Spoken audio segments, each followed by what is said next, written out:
Hello everyone, welcome back to my channel. As you know कि हमने last video में कुछ क्वेश्चंस करे थे एंड उनके आंसर्स मैंने इस वीडियो में बताने थे। So the first question was body of the ovule is attached to the funicle at point called. So most of the जो स्टूडेंट्स ने इसका आंसर सही दिया है, that is the first option is a correct, that is hilum. कि hilum एक ऐसा point होता है जिसमें हमारा क्या है, फ्यूनिकल बॉडी के साथ ओव्यूल की बॉडी के साथ अटैच करता है, दैट पॉइंट और junction is known as a hilum. So the second question, was megasporangium is equivalent to, कि जो हमारी megasporangium term है किसके इक्वल है। The first option was ambrosiate, second ovule, the third fruit, and the fourth option was nucellus. This was a little bit tricky. See this ovule. Ovule is a integumented megasporangium, not megasporangium. See, integuments are kind of a coverings which surrounding this nucellus. Means integuments are a covering which surrounding or covering which covers the megasporangium. Means this megasporangium term is equivalent to nucellus, not to ovule. Now it's clear to you people. Fine. So now next move to this today's session. So do you remember that ortho, hemi, ana, circino, these type of ovules and their rotations, orientations and all. Okay, if you do remember, then I think you're ready for this session. I just want to show you this. See, इस chapter के 7 video session हम already कर चुके हैं, that is something very important. Can you see this part 1, part 2, part 3, video 4, 5, 6 and 7। This was the last जो हमने किया था, और इस वीडियो के लास्ट में हमने कुछ क्वेश्चंस पूछे थे तुम लोगों से। एंड प्लीज सारे पार्ट्स देख लीजिएगा, तभी आपको ये पार्ट समझ आएगा। This is something very important for the board exam and you know NEET. Okay, so without any further delay, let's start today's super amazing class. सबसे इम्पोर्टेंट बच्चों, चैनल को लाइक शेयर सब्सक्राइब जरूर कर दीजिएगा, क्योंकि तभी आपको अपडेट्स लेटेस्ट वीडियो मिलती रहेंगी। चलिए आते हैं इस मेगास्पोरोजेनेसिस पे। आगे हमारा नेक्स्ट प्रोसेस था दिस मेगास्पोरोजेनेसिस। सो मेगास्पोरोजेनेसिस ये आप स्लाइड में देख सकते हो, यहाँ पे मैंने कुछ इंपॉर्टेंट चीजें लिखी हैं। एज वी नो कि the process of formation of these megaspores we know कि हैप्लॉइड स्ट्रक्चर्स होते हैं, दैट इज इनमें सिंगल सेट ऑफ क्रोमोसोम है। दिस इज समथिंग इंपॉर्टेंट बच्चों जी, कि haploid, diploid. So these are the haploid megaspores formed from the diploid megaspore mother cell. So this process is known as megasporogenesis. Okay. तो ये पूरी process कैसे होगी, कौन सा सेल इसमें इन्वॉल्व होएगा, सब कुछ बताऊंगी। एंड पूरा हम माइंड मैप बनाएंगे इसका। एंड इवन यहाँ से आप नोट्स भी ले सकते हो इसके, कि इसमें क्या इंपॉर्टेंट चीजें रहेंगी, एंड डायग्राम ड्रॉ करेंगे। सो डायग्राम के थ्रू सारा समझेंगे कैसे पूरी प्रोसेस चलेगी। I told you that in this last session कि जो anatropous ovule था कि ये इंटेगुमेंट्स हैं, these are the micropyle, funicle, chelacil, and you have to keep in mind. And this in the center is embryosac, जिसपे हमने आज focus करना है। embryosac के अंदर हमारा फीमेल गैमेट प्रेजेंट है।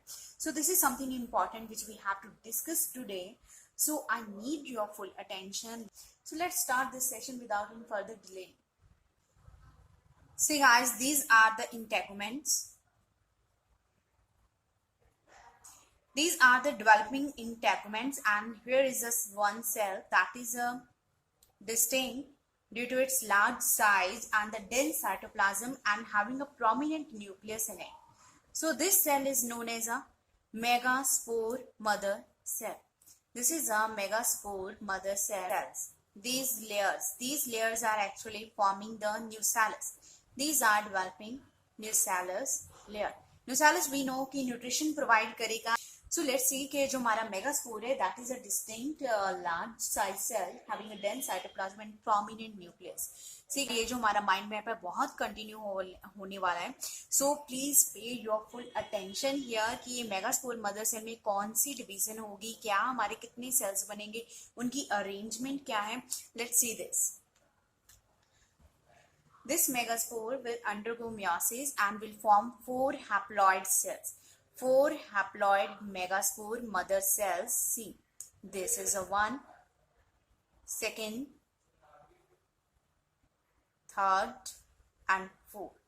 बिकॉज एज वी नो हमने माइक्रोस्पोरोजेंसिस में भी पढ़ा था कि the product of meiosis is usually 4 haploid cell. See megaspore जो हमारा मदर सेल है that is a diploid cell having 2 sets of chromosome. And यहाँ पर जो हमारे सेल्स बने हैं they are actually a haploid cell. कि आप मान के चलो these are haploid cell, N N N लिख सकते हैं. आप इसके आसपास ये जो हमारे न्यूसेलर सेल्स हैं वो भी ड्रॉ कर सकते हो कि यहाँ पर इसके आसपास बहुत सारे न्यूसेलर सेल्स भी प्रेजेंट हैं. So see guys, these are the haploid. These are haploid megaspores, that is a n in number all. This is also n, this is also n. This red one I am labeling n haploid number means they are a haploid having a single set of chromosome.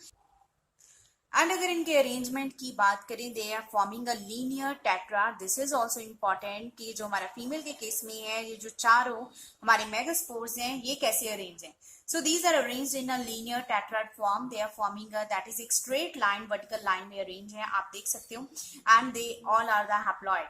हमें पता है obvious meiosis 1 and meiosis 2 मिलके ही हमारी एक division बनाते हैं. Meiosis 1 and meiosis 2 मिलके हमारे जो 4 हैप्लॉइड सेल्स बना रहे. There is something very important. See these are the integuments. की इंटेगुमेंट जो हमारे ये जो न्यूसेलस वाला एरिया है उसको कवर कर रहे हैं. So this will be the micropylar and के जो हमारा माइक्रोपाइल रहेगा क्योंकि यहाँ पर इंटेगुमेंट सारा सराउंड नहीं करते nucellus. They leaves this small opening which is known as a micropyle end. So यहाँ पर जो हमारा ऑपोजिट होएगा वो कौन सा होएगा, चलाजा. चलाजा एंड होएगा. सी यहाँ पर भी हमारा माइक्रोपाइल एंड है और यहाँ पर भी ये हमारा क्या होएगा, चलाजा एंड है. See this is something very important कि एग्जाम में क्वेश्चन आते हैं इनके बेस पे. क्योंकि हम जो फीमेल गैमेटोफाइट, क्योंकि जो फीमेल रिप्रोडक्टिव ऑर्गन वाला केस है जहाँ एम्ब्रियो सैक पढ़ोगे आगे चल के उसमें माइक्रोपाइल चलाजा के बेस पे आपसे सेल्स की पोजीशन पूछी जाती है कि ये सेल कौन से एंड पे प्रेजेंट है, वो माइक्रोपाइल एंड पे प्रेजेंट है या फिर चलाजा एंड पे प्रेजेंट है. So C in this case के जो हमारे माइक्रोपाइल साइड वाले 3 सेल्स होते हैं, 3 मेगास्पोर्स, वो जनरली क्या हो जाएंगे, डीजनरेट. तो हमारे पास एक ही फंक्शनल मेगास्पोर बचता है that is toward the chalazal end. Exceptional cases are always there कि वहां पर हमारे 2 मेगास्पोर भी फंक्शनल हो सकते हैं, किसी किसी में चारों के चारों भी फंक्शनल हैं जो कि आपने अभी नहीं पढ़ना. So now you have to just focus on this कि जो हमारा कॉमन टाइप रहती है उसमें 3 माइक्रोपाइल एंड वाले डीजनरेट कर जाते हैं एंड द 4th दिस चलाजल वाला हमारा क्या रहेगा, functional. Just imagine this is a chalazal end वाला जो हमारा मेगास्पोर है एंड जो रेस्ट हमारे यहाँ पर प्रेजेंट थे कौन से भी 3, हाँ जी 3 megaspore. These 3 megaspores toward the micropylar and these 3 get degenerate. खत्म हो गए, डीजनरेट हो गए. अब इनका यहाँ पर कोई काम नहीं है. जो फंक्शन परफॉर्म करना है इसी फंक्शनल मेगास्पोर ने परफॉर्म करना है आगे चल के. This is a functional megaspore that is present toward the chalazal end. This is very important जी. पोजिशनल जो आपसे पूछी जाती है कि जो फंक्शनल मेगास्पोर है वो कौन से एंड पे प्रेजेंट है. This is present at the chalazal end usually. This functional megaspore जो हमारा बना है this is known as a first cell of, this is known as first cell of female gametophyte. क्योंकि इसी सेल ने आगे चल के फीमेल गैमेटोफाइट बनाना है जिसको हम बोलते हैं एम्ब्रियो सैक. सो यहाँ पर चलाजल वाला हमारा क्या रहेगा, functional.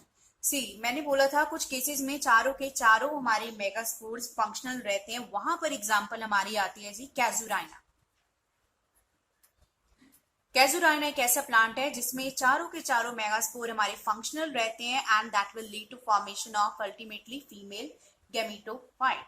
So guys this was about megasporogenesis. अब we will continue this mind map कि अब यहाँ से फंक्शनल मेगास्पोर से जो हमारा फंक्शनल मेगास्पोर हैप्लॉइड है अब इससे हमारा ये जो फीमेल गैमेटोफाइट है इसकी डेवलपमेंट कैसे होनी है, कौन सी इसमें डिविजन्स होंगी. दोज आर वेरी इंपॉर्टेंट क्योंकि एग्जाम में डिवीजन के ऊपर क्वेश्चन जरूर आता है. कितनी डिवीजन कहाँ पर कैसे कौन सी हो रही है, म्योसिस हो रही है या फिर माइटोटिक हो रही है. So we will continue that. This was all about the megasporogenesis in which 4 haploid megaspores are formed from a diploid megaspore mother cell. So ji let's continue this mind map on the next slide कि अब इसमें कौन सी divisions होने वाली हैं. This megagametogenesis. It's very simple. It is the formation of or development of female gametophyte from a megaspore. You can say it is the development. This megaspore is also known as embryo, sac, cell. This is equivalent term. हाँ जी, चलिए देखते हैं ये process का भी हम एक mind map draw कर लेते हैं, क्योंकि माइंड मैप और you can see the diagram कि उसमें कैसी कौन सी डिवीजन कैसे चल रही है. So see this was a megaspore. ठीक है, जो हमारा फंक्शनल मेगास्पोर बना था, फंक्शनल मेगास्पोर चलाजा एंड वाला. So this is a chalaza end wala functional megaspore, which is also known as an embryo sac cell, and even it is also known as first cell of female gametophyte. So जी, this is center में nucleus है. This megaspore is N in nature. So this functional megaspore actually enlarge in size and undergo 3 mitotic division. First undergo mitotic division. Okay, this is the first mitotic division. It undergoes free nuclear division. सी यहाँ पर जो जितनी भी अभी इस nucleus में division होनी है, all these are the karyokinesis division. कि जस्ट यहाँ पर हमारी कैरियोकाइनेसिस हो रही है, साइटोकाइनेसिस नहीं हो रही. Because karyokinesis we know that is a division of nuclei, जो कि हमारे जनरली फॉलो करती है सेल वॉल फॉर्मेशन उसके बाद. बट यहाँ पर नहीं हो रहा, अभी नहीं हो रहा. देख लो एक बार कि दिस अंडरगो माइटोटिक डिवीजन. सो यहाँ पर हमारे 2 न्यूक्लियाई बन गए, 2 nuclei. So now these 2 nuclei, those are N in nature, that is a haploid. These will migrate to opposite poles. As we know कि यहाँ पर अगर हम बात करें, this is a micropyle and this is a chalaza end. So one migrate toward the micropyle and another migrate toward the chalaza end.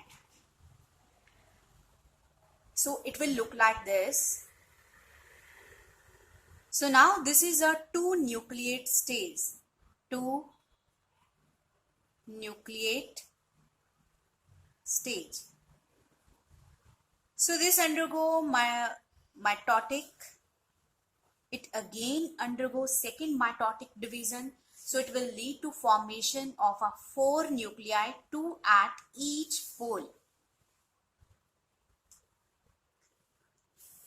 So 2 nuclei at the micropyle and 2 nuclei at the chalaza end.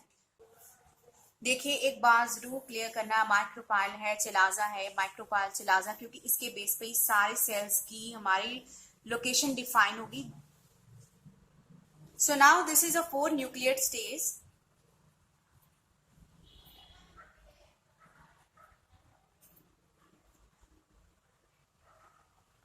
This is a chalaza. I'm writing this and is a chalaza. So this 4 nucleate stage again undergo further mitotic division, which will lead to formation of 8 nuclei, that is 4 at each pole.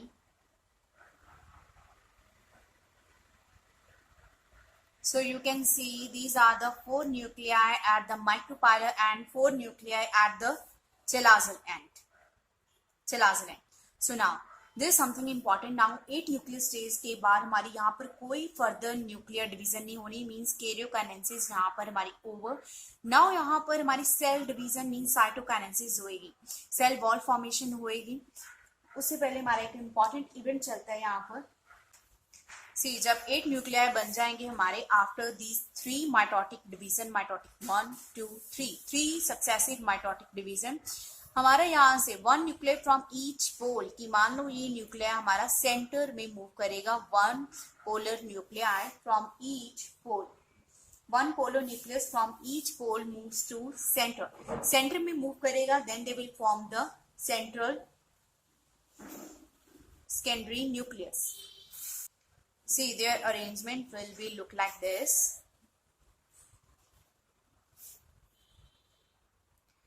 Now there are 3 nuclei at micropylar end and 3 nuclei at chalaza end and 2 nuclei in the center of a cell. Clear? So यहाँ पर हमारी अब cell wall formation होनी है. Cell wall formation, then it will lead to formation of these two synergids. These two cells are the synergid that are formed at the micropylar end, and in the center there is a egg cell. This is a egg cell in the center, which on lateral side is surrounded by these two synergids. So on the chelazal end, there are 3 cells formed after cell wall formation. So it will look like this. These 3 cells are actually antipodal cells. Clear? In the center there is a central cell जिसमें 2 हमारे polar nuclei present हैं जो बाद में अक्सर fuse भी कर जाते हैं, जिसको हम secondary nucleus बोल देते हैं. So जो मैं बता रही हूँ यहाँ पर ये synergid है. This is a synergid.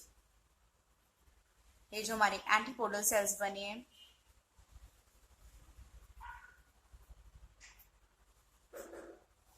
and these polar nuclei.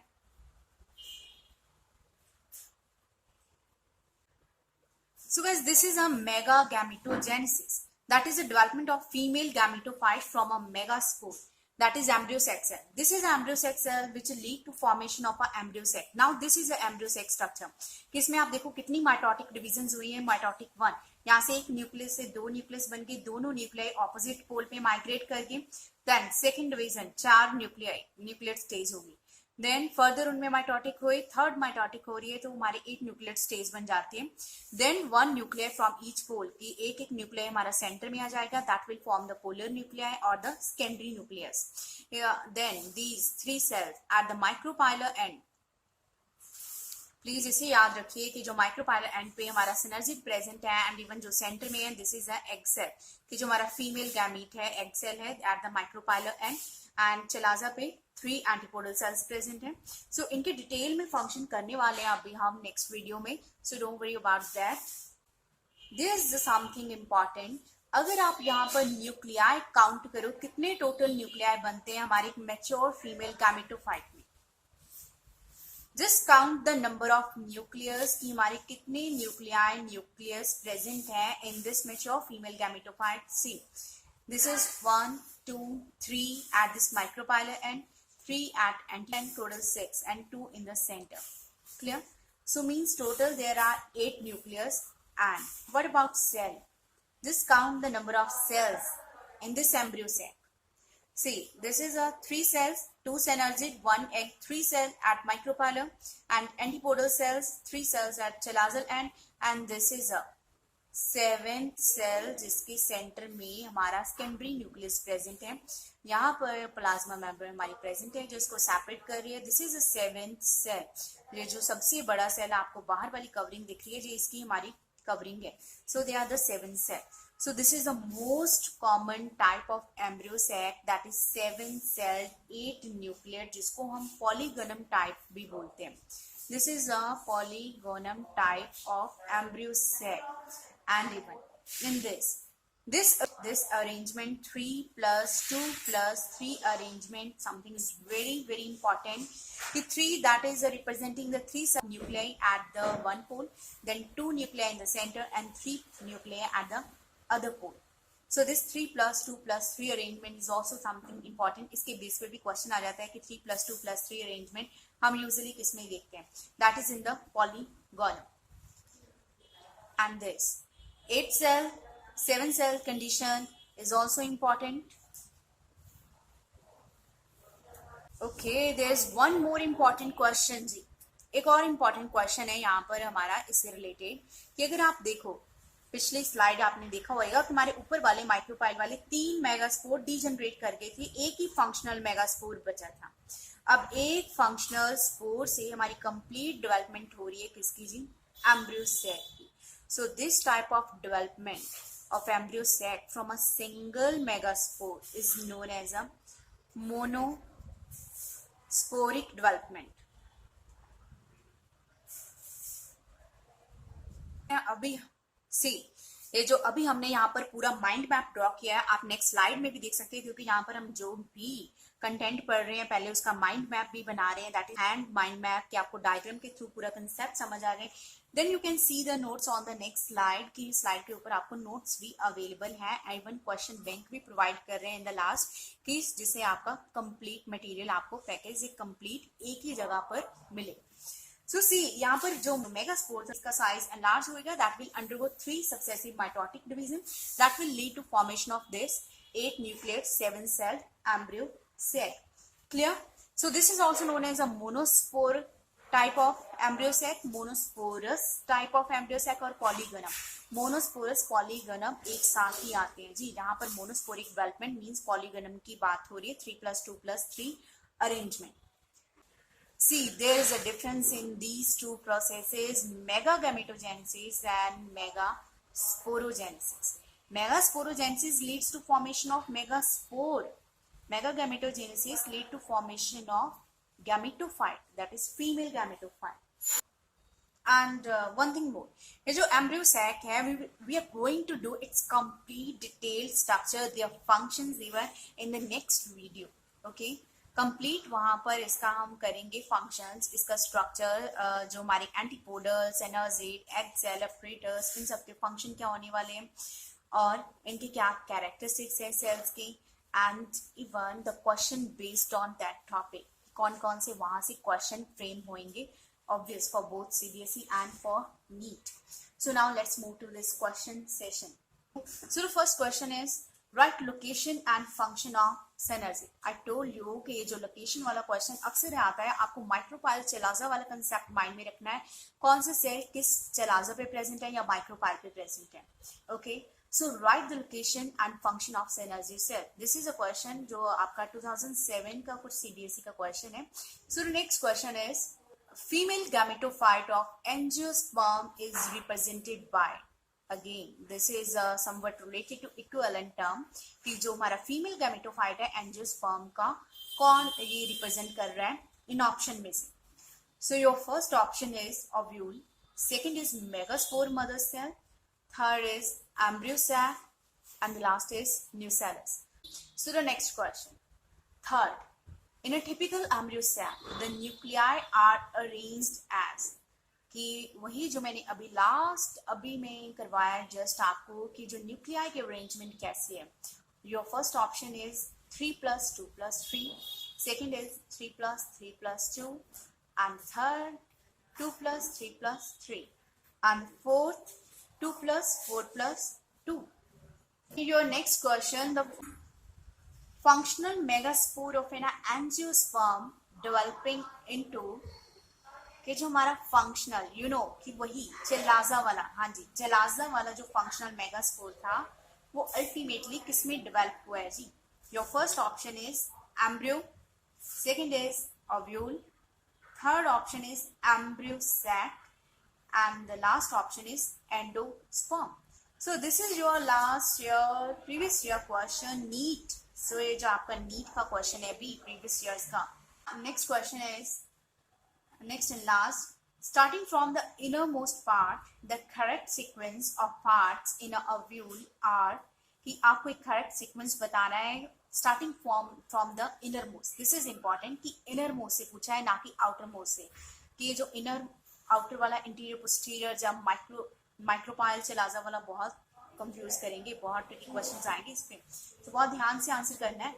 जो फर्स्ट ऑप्शन इज एग हमारा बिल्कुल सेंटर में है, देन उसके बाद nucellus, then embryo sac, then integument. ऐसी होती है अरेंजमेंट. ओके, बी ऑप्शन देखो, एग है सेंटर में, देन एम्ब्रियो सैक होता है, उसके बाहर देन न्यूसेलस होता है, देन इंटेगुमेंट्स होते हैं. ये ऐसी होती है arrangement. C option, embryo sac आएगा सेंटर में, then nucellus, then integument, then बाहर एग आएगा. Then D option is egg in the center, then integuments, then embryo sac present है, then is nucellus. Just recall the structure of anatropous ovule and answer in a comment section. Then we will discuss these answers in the next video. So in the next video, we will discuss the structure and functions of this embryo sac. So please stay tuned for that video.